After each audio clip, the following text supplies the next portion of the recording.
ಅಮೆರಿಕನ್ನರಿಗೆ May 7ರ deadline ಸಂಕಷ್ಟ. Real ID ಇಲ್ಲದಿದ್ರೆ ವಿಮಾನ ಪ್ರಯಾಣ ಇಲ್ಲ. ಡೊನಾಲ್ಡ್ ಟ್ರಂಪ್ ಅಧ್ಯಕ್ಷರಾದ ಮೇಲೆ ಅಮೆರಿಕಾದಲ್ಲಿ ಕಾನೂನು ವ್ಯವಸ್ಥೆ ದಿನದಿಂದ ದಿನಕ್ಕೆ ಕಠಿಣ ಆಗುತ್ತಿದೆ. ದಿನಕ್ಕೊಂದು ನಿಯಮಗಳು ಜಾರಿಯಾಗುತ್ತಿರುವುದು ಜನರನ್ನ ಸಂಕಷ್ಟಕ್ಕೆ ದೂಡುತ್ತಿವೆ. ಇದರ ನಡುವೆ ರಿಯಲ್ ಐಡಿ ಎಂಬ ಕಾನೂನು ಮೇ 7ರಿಂದ ಜಾರಿಗೆ ಬರುತ್ತಿದ್ದು, ಡೆಡ್ ಲೈನ್ ಹತ್ತಿರವಾಗುತ್ತಿದ್ದಂತೆ ಲಕ್ಷಾಂತರ ಅಮೆರಿಕನ್ನರಲ್ಲಿ ಟೆನ್ಷನ್ ಶುರುವಾಗಿದೆ. ಅಮೆರಿಕನ್ನರು ಈಗ ತಮ್ಮ ಡ್ರೈವಿಂಗ್ ಲೈಸೆನ್ಸ್ಗಳು ಅಥವಾ ಗುರುತಿನ ಚೀಟಿಗಳನ್ನು ರಿಯಲ್ ಐಡಿ ಮಾನದಂಡಗಳಿಗೆ ತಕ್ಕಂತೆ ಅಪ್ಗ್ರೇಡ್ ಮಾಡುವ ಒತ್ತಡದಲ್ಲಿದ್ದಾರೆ. ಅಮೆರಿಕಾದಲ್ಲಿ ದೇಶೀಯ ವಿಮಾನ ಪ್ರಯಾಣಕ್ಕೆ ಈ ರಿಯಲ್ ಐಡಿ ಬೇಕೇ ಬೇಕಿದ್ದು, ರಿಯಲ್ ಐಡಿ ಇಲ್ಲದಿದ್ದರೆ ನಿಮಗೆ ಅಮೆರಿಕಾದಲ್ಲಿ ವಿಮಾನ ಪ್ರಯಾಣ ಸಾಧ್ಯವಾಗಲ್ಲ.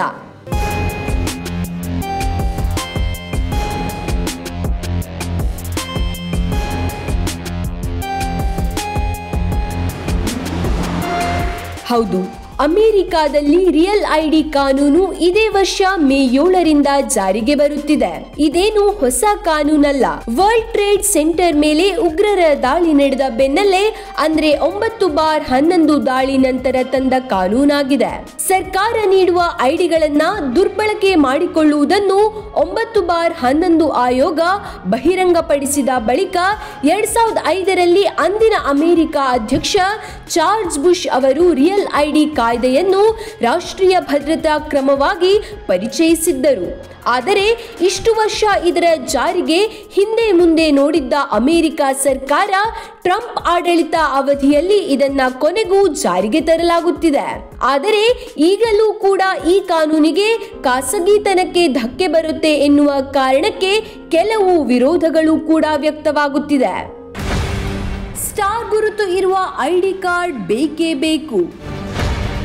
ಏರ್ಪೋರ್ಟ್, ಸರ್ಕಾರಿ ಕಚೇರಿ ಎಲ್ಲ ಕಡೆ ಕಡ್ಡಾಯ. ಅಮೆರಿಕಾದಲ್ಲಿನ ಯಾವುದೇ ರಾಜ್ಯವು ಫೆಡರಲ್ ಮಾನ್ಯತೆ ಪಡೆದ ಐಡಿಯನ್ನು ನೀಡುವ ಮೊದಲು ಅವರ ಕಾನೂನು ಸ್ಥಿತಿ, ಗುರುತು ಮತ್ತು ನಿವಾಸವನ್ನ ಸಾಬೀತುಪಡಿಸುವ ಸಲುವಾಗಿ ಕಠಿಣ ದಾಖಲಾತಿಗಳನ್ನು ನೀಡುವ ಅಗತ್ಯವಿದೆ. ರಿಯಲ್ ಐಡಿಗಳಲ್ಲಿ ಫೆಡರಲ್ ಸರ್ಕಾರದಿಂದ ಸ್ಟಾರ್ ಗುರುತು ಹಾಕಲಿದ್ದು, ಅವುಗಳು ಮಾತ್ರ ಇನ್ಮುಂದೆ ಮಾನ್ಯವಾಗಲಿವೆ. ಮೇ 7ರಿಂದ ವಿಮಾನ ನಿಲ್ದಾಣಗಳಲ್ಲಿನ ಸಾರಿಗೆ ಭದ್ರತಾ ಆಡಳಿತ ಸಿಬ್ಬಂದಿ ವಿಶಿಷ್ಟ ನಕ್ಷತ್ರ ಗುರುತು ಇಲ್ಲದ ಲೈಸೆನ್ಸ್ಗಳನ್ನು ಸ್ವೀಕರಿಸುವುದಿಲ್ಲ ಎನ್ನಲಾಗಿದೆ. ಸ್ಟಾರ್ ಗುರುತು ಇರುವ ರಿಯಲ್ ಐಡಿ ಇಲ್ಲದಿದ್ದರೆ ಪ್ರಯಾಣಿಕರು ಮಾನ್ಯವಾದ ಪಾಸ್ಪೋರ್ಟ್, ಶಾಶ್ವತ ನಿವಾಸಿ ಕಾರ್ಡ್, ಮಿಲಿಟರಿ ಗುರುತಿನ ಚೀಟಿ ಅಥವಾ ಆಯ್ದ ರಾಜ್ಯಗಳು ನೀಡಿರುವ ಲೈಸೆನ್ಸ್ ಅನ್ನು ಹೊಂದಿರಬೇಕಿದೆ.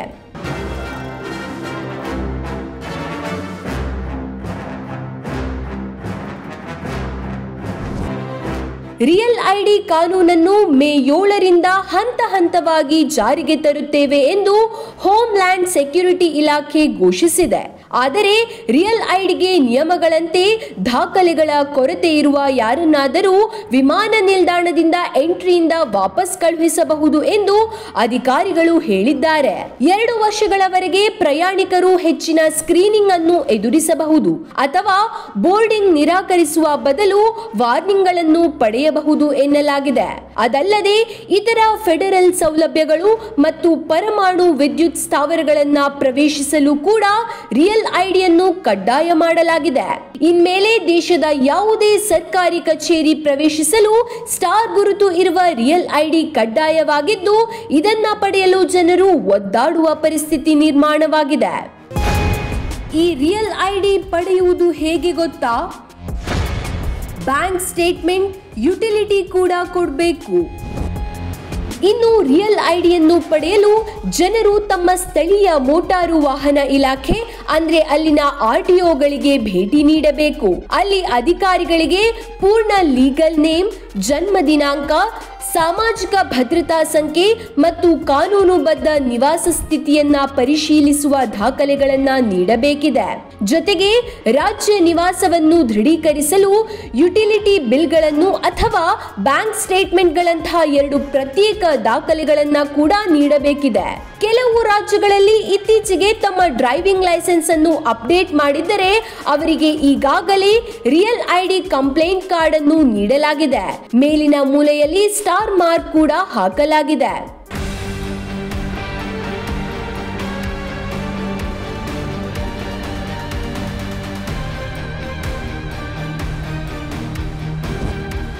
ಇನ್ನು ರಿಯಲ್ ಐಡಿ ಕಾನೂನನ್ನು ಮೂಲತಃ ಅಮೆರಿಕ ಅಧ್ಯಕ್ಷ ಜಾರ್ಜ್ ಬುಷ್ ಅವರು ಅಂಗೀಕರಿಸಿದ್ದರು.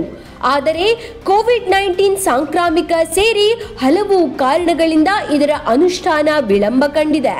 ಈಗಲೂ ಕೂಡ ಭಾರಿ ವಿರೋಧ ವ್ಯಕ್ತವಾಗುತ್ತಿದೆ. ಟ್ರಂಪ್ ನೀತಿ ನಿರ್ಧಾರಗಳನ್ನು ವಿರೋಧಿಸುವ ಜನ ಇದಕ್ಕೂ ವಿರೋಧ ವ್ಯಕ್ತಪಡಿಸುತ್ತಿದ್ದಾರೆ. ಆದರೆ ರಿಪಬ್ಲಿಕನ್ನರು ಈ ಕಾನೂನನ್ನು 20 ವರ್ಷಗಳ ಹಿಂದೆಯೇ ಅಂಗೀಕರಿಸಲ್ಪಟ್ಟಿದೆ. ಈಗ ಚರ್ಚೆ ಮಾಡೋದು ಬಿಟ್ಟು RTOಗೆ ಹೋಗಿ ರಿಯಲ್ ಐಡಿ ತಗೊಳ್ಳಿ ಅಂತ ವಿರೋಧಿಗಳಿಗೆ ಟಾಂಗ್ ನೀಡುತ್ತಿದ್ದಾರೆ. ಈ ನಿಯಮ ಜಾರಿಯಾಗುತ್ತಾ ಅಥವಾ ಟ್ರಂಪ್ ಆಡಳಿತ ಯೂ ಟರ್ನ್ ಹೊಡೆಯುತ್ತಾ ನೋಡಬೇಕಿದೆ.